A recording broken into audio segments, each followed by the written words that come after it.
Brink of civil war, many believe. The government now is asking for international peacekeepers to help it deal with pro-Russian militants. And those militants have taken over government buildings and refused to step down. And despite promises that Ukrainian security forces will move in and force them out, no major operation has begun yet. Last night, President Obama and President of Russia, Vladimir Putin, they spoke, trading barbs over who is behind the escalating violence. Phil Black is live in Kharkiv, Ukraine, with the latest. Phil, tell us more about that conversation and what you're seeing there on the ground.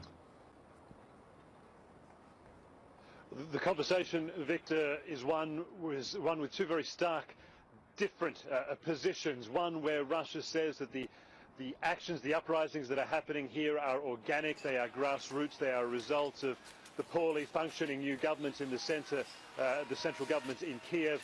The United States position is very much that this is all being orchestrated, encouraged by Russia, by special forces here perhaps, and certainly by the presence of a large Russian military build-up just on the other side of the border. And so it is within this environment that the Ukrainian government is dealing with an ongoing trend. Its authority here in the east is slowly ebbing away, and it appears that there is very little it can do about it. And it is in this context that Ukraine's government has suggested to the United Nations the idea of an international peacekeeping force here under a United Nations mandate. It is something of an extraordinary suggestion, one that perhaps does point to just how desperate the government here is. We can only imagine the appetite within Western governments to see their soldiers here on the ground facing off against Russian forces just across the border. But the other big hitch in this potential idea is that such an operation would need approval from the United Nations Security Council. Russia has a veto on the Security Council.